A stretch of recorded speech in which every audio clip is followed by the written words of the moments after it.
idea I've had in my head forever. I made a bottle stopper with a shop towel in it years and years and years ago. I made this way before I started doing YouTube, and it's just from a bunch of scrap walnut that I had. It does its job, which is to hold the paper towel, and I can carry it around to different spots in the shop, which is what I like best about it. And I've got one like this in my house. You can see this one here is a much sturdier version than this one. Because of that, paper towels stay on there better, and that means that they're easier to pull off because there's some resistance when they turn rather than just kind of being loose. But these are the dimensions that I'm going to go for. All right, put that back in the house. Make sure it doesn't have any resin on it. So the first thing I need is a mold. I want 7 inches in diameter and about 1 inch in thickness. Didn't have one, so I 3D printed one. Feels really simple to me. This project feels really simple to me, and yeah, let's just get started.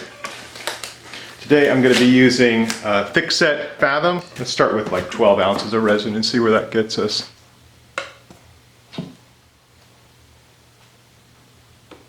And then in order to combat the yellowing over time, we're going to add a single drop of blue dye. That's amazing. That's blue. I'm going to go with it. We're going to do this like this. Maybe it'll look cool. I think this is going to look good. I think a really light blue with the blue shop towels is going to look cool. How do I want to do this? I don't know. I was thinking, honestly, just soaking it up. And these should soak up a lot of resin, right? It's kind of their function. It's actually one of the things that's kind of neat about these is their little cell patterns that they soak up material with. We want to make sure that all of this is saturated. This guy just realized he's helping with his own demise. Am I building a better me? We're hoping so. Actually, he's probably not worried. He's been in the shop forever. He knows my track record. How do you get your gloves off? They're both slimy with resin. I can't see, you guys are in the way. I mean, that already looks freaking cool. Got this piece of acrylic tubing that I found in the shop. It's way too big. I don't care. That's fine. Well, honestly, the process of turning is a little wasteful.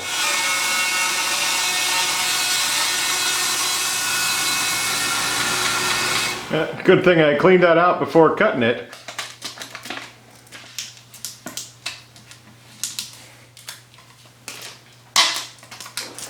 Let's spray some mold release in there. I don't know that it's going to do us any good, but it couldn't hurt to try.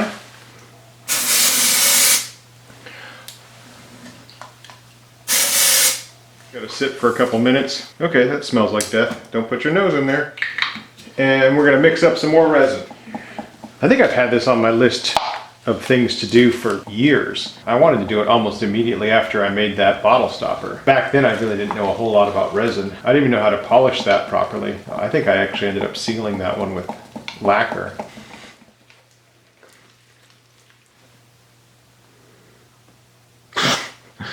Perfect. Okay. Oh my gosh. Try to do this like you would do fried chicken, and I'm trying to keep one hand free so I can manipulate the camera, and it's actually really hard to do one-handed. This is such a... Is this working? I think it might be leaking.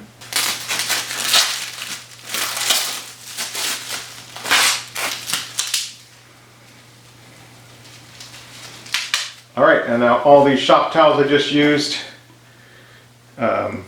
can go in there. So much for the fried chicken method. My hands are covered in resin again. Doesn't look like it's leaking anymore.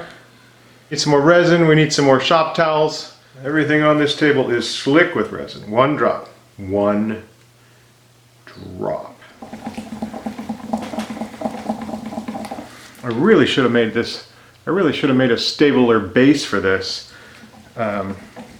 Considering it's going to take 5 days for it to cure, and that should start to go down through all of the cracks.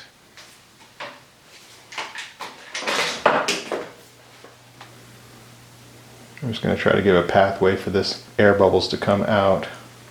All right, I think we're just going to let this be. It's going to take, oh, you overfilled it. That's fine. Definitely got a leak somewhere along the line. I ended up having to add some more resin. That leaked out. It started to spill down here. I scraped that up with this. Ugh. And at some point it cured enough so that it stopped leaking. And that was probably 4 days ago. And this came out of the pressure pot and it looks, I mean, it looks perfect.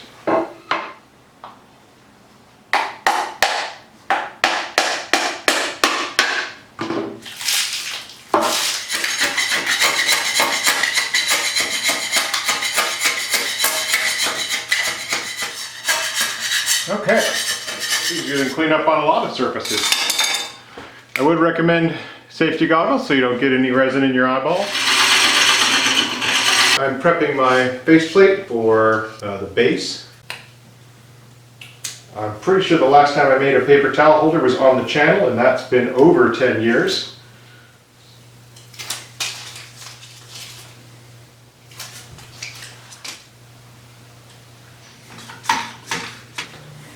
Cool.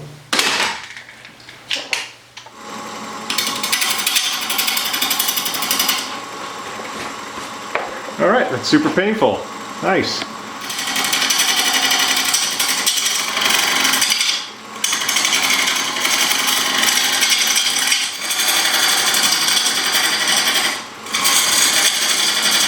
All right, definitely looking pretty cool. You can see we've got a couple little gaps here. And the more I'm thinking about this, the more it's worrying me about this coming free.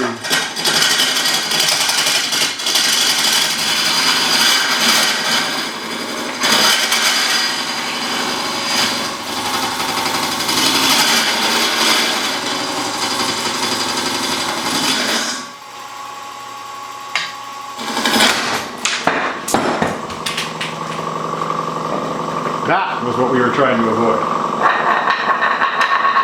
I see it.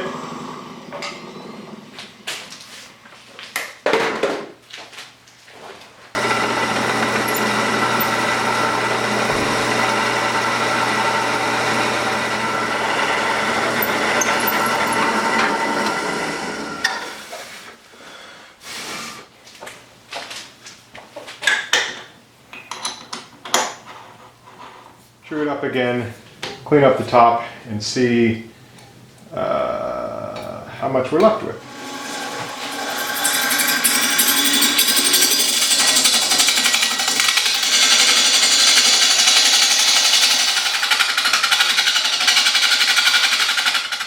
That is a very large hole.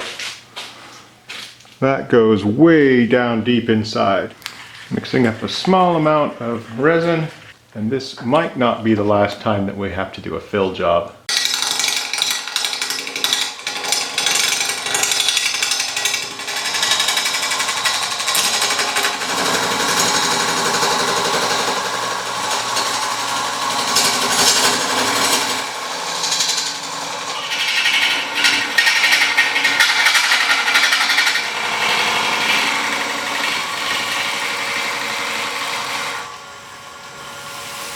Whoops.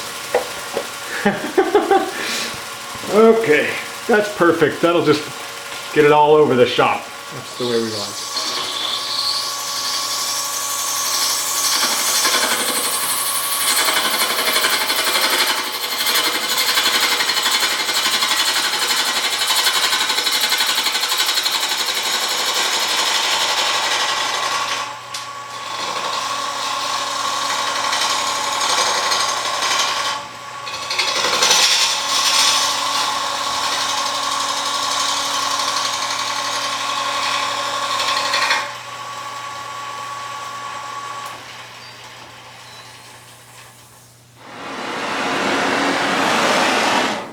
A couple of holes that were revealed as we turned that down. I'm mixing up resin in small batches, filling the holes, letting it cure, and then I'll rotate it and do the other. I think there's 3 total.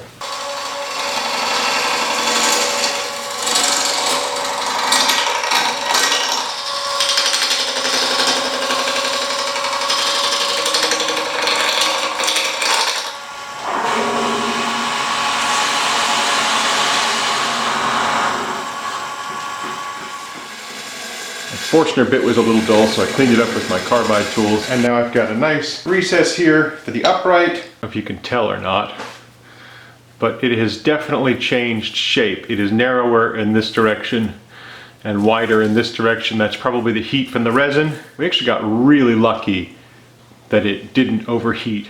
Got a handful of bubbles, which are fine. For the most part, it looks like a pretty good casting. It is unbelievably heavy. What? It's almost 3 pounds. That's crazy. I'm going to swap out these jaws. A set here that have got these grips on them.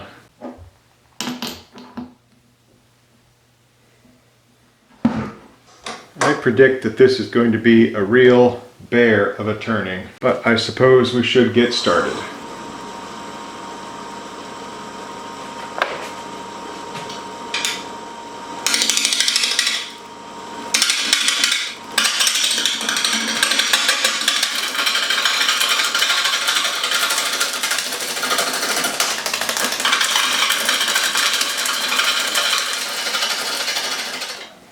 That is incredibly painful the way that's coming off. But you can see this is the acrylic tube here. Oh yeah, look at these big old holes. We're out to fill those. I think this turning's going to be a real slog fest. Let's just get back to it.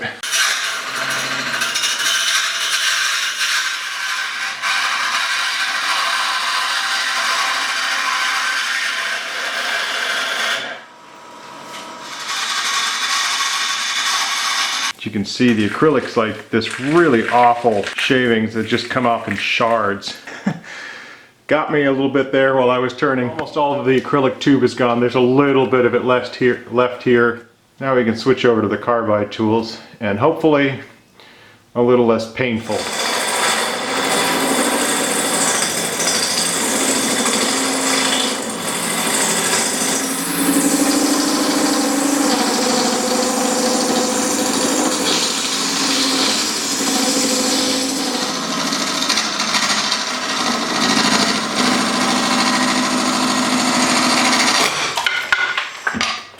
Oh my gosh, I was looking at the camera. What was I doing? I was staring at the camera.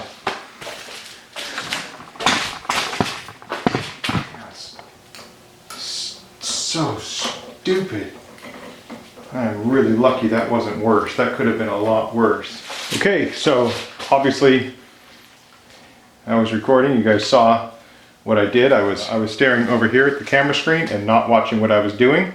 Obviously the pieces got a couple of huge chunks taken out of it. Let's see what I can do. Oh, I found one of the pieces. Wow. Yeah, that is a big old flippin' chunk.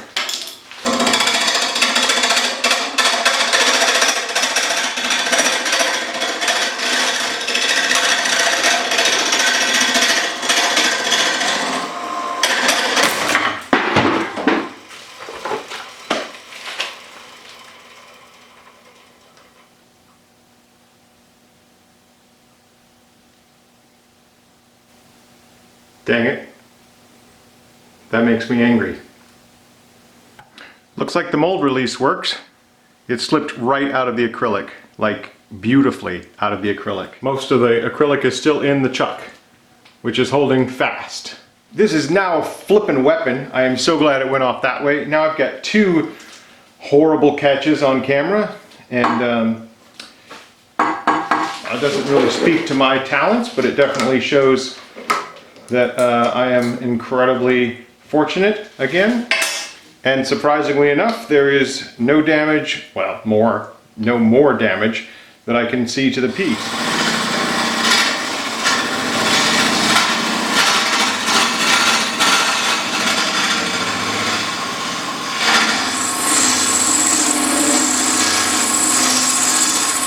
I'm reducing the diameter of the entire piece, trying to keep it a consistent diameter, and you will not be surprised to find out that I am going rather slowly.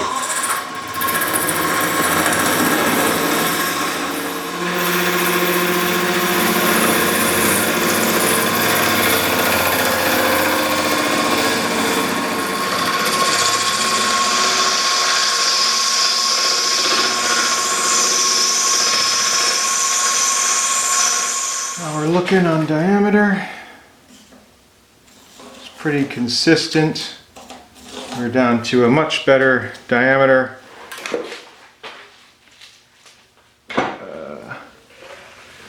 Oh my gosh, okay, that's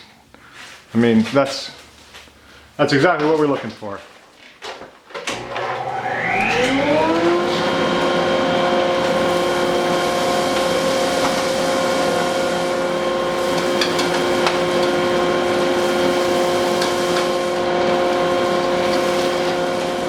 Put a couple coats of resin on the upright. I've got the lathe spinning at 100 RPMs. This is not an attempt to add a finish. This is an attempt to fill in all these holes, and then I can finish turning. I need to make a little handle at this end here, and I need to cut a tenon at this end over here so that it fits into the base.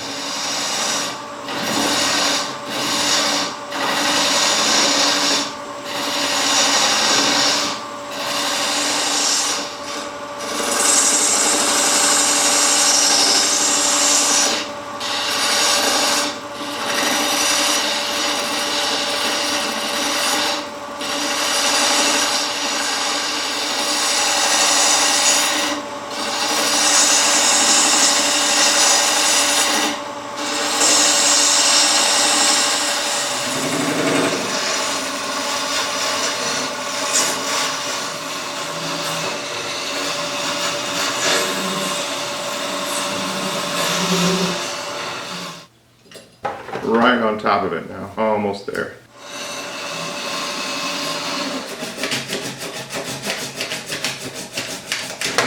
Upright and the base have been joined together with epoxy. We're going to go all the way through the grits here.